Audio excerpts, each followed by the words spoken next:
head coach Ryan Day. Coach, the conference, welcome to the show. I know this isn't exactly what you want to be doing today, but the conference decided to scrap the minimum game requirement to make the Big Ten title game this week. Some still feel Ohio State hasn't played enough games to match other playoff contenders' resumes. What's your reaction when you hear that?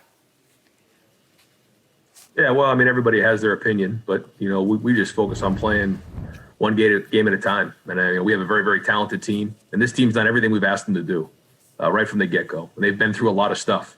They've been through a point where they canceled the season on them, and they fought to get it back. They've had games canceled, rivalry games canceled, but they just keep coming back, and they keep getting stronger. And I think you saw the team last week and what we're capable of. We're still not really clean yet, but we're very, very talented. We have a lot of opportunity moving forward to show America how good we are. And all we really wanted was an opportunity to go play for the championship and show everybody what we're made of. And I know this team's hungry. Hey, Ryan, I know that you lost that devastating, you guys lost that game. At some point, playing only 5 games, all the cancellations, all the pushback, at some point, the players will say enough Zoom, enough practice. How do you and your staff keep the players engaged? You know, I think they've become hardened. I said it earlier in the week, I'm tired of giving the team bad news. And the way that they responded this week after losing a rivalry game, a game, as you know, one who taught me, you work the game every day out of the year, and to have that taken away, it was not easy. But the way that they responded this week, and it was right on to the next game, right on to Northwestern, the championship game. And so what we've done is we tried to, really shrink things down so that, we're not taking all their time. We're not beating them up with Zooms. But when we're on the field, we're practicing hard in their game reps, whether it's an individual period, a 7-on-7, or a game rep or a team rep. They're all game reps, and that's really what we have to do in order to get better.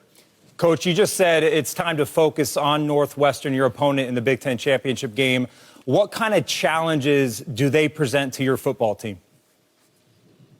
Well, they're very well coached, and Fitz has always done a great job of that. On defense, they really know their defense. The defense coordinator and Fitz have been there for so long. They know how you're trying to attack them, and they don't give up a lot of big plays. It's very hard to run the ball on them, and they keep it all in front of them, and they force you to work down the field.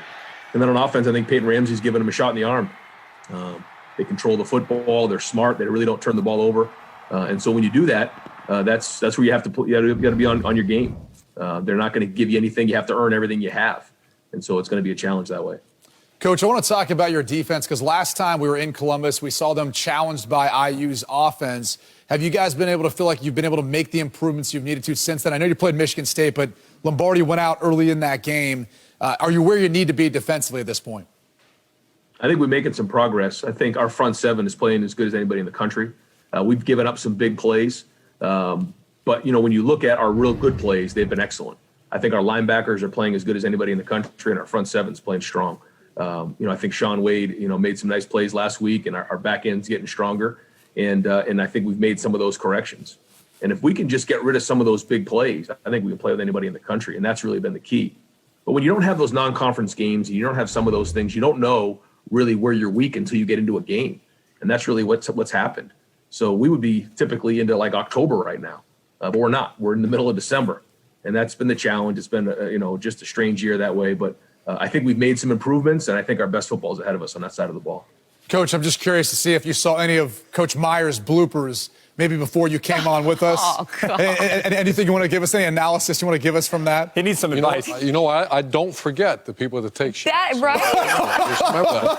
I don't forget. At some point, Ryan knows that at some point I'll get him back. All I'm going to say, Coach, is these guys like to pile on now. I mean, my goodness. I got a mental rep on who did it, too. Yeah. Coach. It did make me smile in a week that was a tough week. I appreciate it. There you go. Good. Well, and we appreciate you joining us. I know it's not a consolation for playing in the big game, but we appreciate your time, and good luck next week. Thanks, guys. Have a great day. Start your Saturday strong at 10 Eastern with a legendary college football lineup on the Big Noon Kickoff Show. Big Noon Kickoff on Fox. Hey, thanks for watching. If you enjoy that clip, make sure you click subscribe somewhere down here. From game highlights to exclusive interviews and rankings, we've got everything you need as a college football fan right here, College Football on Fox.